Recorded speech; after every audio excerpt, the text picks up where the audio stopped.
नमस्कार, कसे आहात? खूप दिवसानंतर मी ब्लॉग करते आणि मीसुद्धा खूप छान आहे. आता माझी तब्येत बरी आहे. आता मी म्हटलं चला आता तरी व्लॉग करूया. खूप दिवसानंतर मी व्लॉग करते. तुमच्या सगळ्यांची दिवाळी खूप छान झालेली असणार. माझी तर बघितली तुम्ही ब्लॉगमधून. बरेच कमेंट्स आले, मी काय रिप्लाय नाही देऊ शकले. आणि आम्ही यावर्षी कुठेच गेलो नाही, म्हणजे गावालासुद्धा गेलो नाही. माझी तब्येत बरी नसल्यामुळे. तर अशी आमची एकदम साधी सिंपल इथे घरीच दिवाळी झाली. तर आता हे सगळं जे आहे ना, डेकोरेशन आपण काही केलं होतं दिवाळीला, ते सगळं काढायचं आहे. जेव्हा लावतो, जेव्हा सजवतो, तेव्हा जी एक्साइटमेंट असते ती तेवढाच कंटाळा आहे ना नंतर येतो. तसंच मला कंटाळा आला आहे. पण आता हे काढावं तर लागणार आहे. एखाद्या गोष्टीची जी गरज आहे ती संपली ना, नंतर तो पसारा दिसतो. आता हा सगळा जो पसारा आहे तो मला आवरायचा आहे आणि व्यवस्थित ऑर्गनाईज करून जे आहे ते मी ठेवून देते. आता हे आपल्याला पुढच्या वर्षीच लागणार आहे, त्यामुळे व्यवस्थित ऑर्गनाईज करून ठेवायचं आहे. हे सगळं मी बेडचं जे स्टोरेज आहे त्याच्यामध्ये किंवा कबडमध्ये ठेवते. खूप जास्त नाही आहे माझ्याकडे. जेवढं काही सामान आहे ते तुम्ही मी जेव्हा सजवलं होतं घर तेव्हा बघितलंच असणार.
इकडे पाऊस खूप पडतो आहे, पावसाळ्यासारखं पाऊस आहे.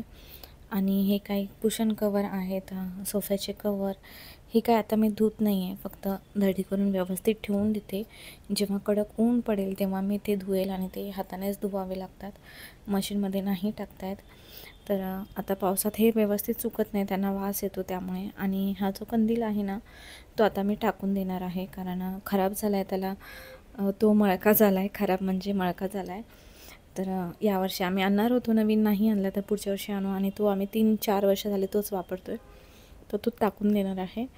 आणि हे जे तोरण आहे तुम्हाला सगळ्यांना खूप आवडलेलं, आणि त्या शॉपचा ॲड्रेस पण मला बऱ्याच लोकांनी विचारलं होतं, तर तेही मी तुम्हाला सांगितलं होतं. आणि जर तुम्हाला घ्यायचं असेल ना तर तुम्ही आत्ता जाऊ शकता घ्यायला, कारण आता दिवाळी झालेली आहे. थोडं ते रिजनेबल प्राईसमध्ये पण देतात. तर हे सगळं जे आहे ते त्याच बॉक्समध्ये ठेवते ज्यांनी मला त्याच्यात टाकून दिलं होतं. या ज्या मी मण्या आणल्या होत्या हार बनवण्यासाठी, तर तेही मी काही बनवलंच नाही दिवाळीमध्ये. आणि बरेच काही डेकोरेशन आहे, जसं की ते उरलीमध्ये कमळाची फुलं आहेत प्लॅस्टिकची, तर ते सुद्धा मी ठेवली नाही, कारण हे काही लायटिंग आहे त्याही मी लावल्या नाही लक्ष्मीपूजनला. तर बरंच जे आहे ते झालं नाही मला जसं पाहिजे तशा गोष्टी. तर बघू पुढच्या वर्षी अजून छान करता येईल. रोजच्या वापरामध्ये मी हे जे हँगिंग आहेत ते ठेवत नाही. माझं जे रोजचं जुनं तोरण आहे तेच मी दाराला लावून ठेवते. या सगळ्या महागाच्या वस्तू आहेत, रोजच्या वापरामध्ये लवकर खराब होतात.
सगळ्यात महत्त्वाचं म्हणजे मातीचे जे दिवे होते ते यावर्षी मी थोडेच दिवे आणलेले, कारण माझ्याकडे जुने दिवेसुद्धा होते.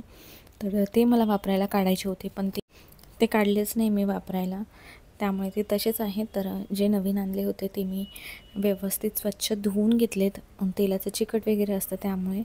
आणि आता ते पण मी व्यवस्थित ठेवून देते पुढच्या वर्षीसाठी. आणि जे मागच्या वर्षीचे जुने वगैरे आहेत खराब झाले तेही मी काढून टाकलेत. आता म्हणजे बघून काढून टाकते मी. जे पितळेची आणि तांब्याची उरली असते ते सुद्धा मी काढले नाही. लक्ष्मीपूजनला लागणार होतं मला, पण तेही तसंच राहून गेलं. तर असं बऱ्याच गोष्टी ज्या आहेत त्या लक्ष्मीपूजनला मला काढायच्या होत्या, त्या मी काहीच काढल्या नाही. पण असो, हे बघा आता ही माझ्याकडे एक अशीच टोपली होती, त्यात मी हे जे कलरफुल हंडी होती ना तुम्हाला दाखवलेले मटके, तर ते मी ठेवते. पुढच्या वर्षीसाठी सुद्धा लागतात आणि हे खूप सुंदर दिसतात. आपण असं मंदिरामध्ये सुद्धा रोज जे आहे ते धान्य भरून आपण ठेवू शकतो.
मनी प्लांट खूप वाढलेत आणि मला कटिंग करायचे आहे.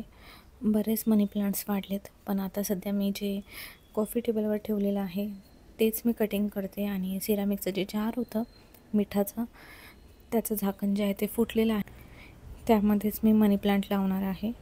आणि खूप सुंदर दिसतं त्यामध्ये. असं काही तुटलेल्या वस्तू वगैरे असेल ना, तर ते फेकण्याच्या ऐवजी त्याच्यामध्ये आपण प्लांट्स लावायचे, छान पण दिसतं.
मनी प्लांट मी कटिंग करून घेतलेलं आहे आणि हे कशा पद्धतीने कट करायचं आहे मी आधीच्या जुन्या व्हिडिओमध्ये सुद्धा दाखवलं आहे.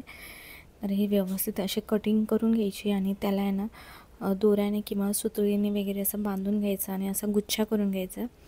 लूज बांधायचं बांधताना, जेणेकरून ते व्यवस्थित पाण्यात जे आहे ते बुडून राहतील. नाहीतर आपण असंच जर टाकलं ना तर मग काय होतं, पानं पिवळी पडतात किंवा सडून जातं. त्यामुळे असं बांधूनच घ्यायचं कोणत्याही दोऱ्याने, जरा लूज बांधायचं. तर अशी एकच जोडी मी करते. हे बघा, हे अशा पद्धतीने. आणि आता याला मी बांधून घेते आणि किती सुंदर दिसतंय. आता याला रूट्स आलेत आणि पाण्यात ठेवल्याने अजून छान रूट्स येतील. नंतर आपण ह्याला मातीत लावू शकतो किंवा हे असंच पाण्यात जरी ठेवलं ना तरी खूप दिवस जे आहे ते छान राहतं. पण ह्याला असं बांधून घ्यायचं.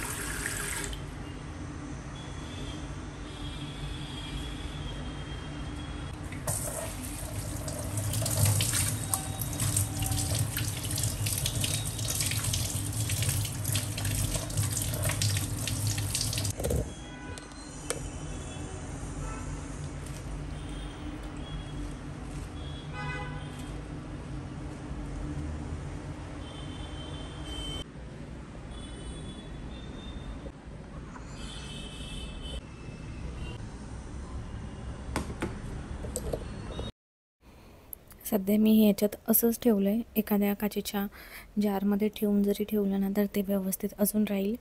तर संध्याकाळी मी म्हणजे रात्रीच्या जेवणात मी पाणीपुरी बनवलेलं. खूप दिवस झाले मी म्हटलं पाणीपुरी बनवलं नाही आहे आणि खाल्लंसुद्धा नाही आहे.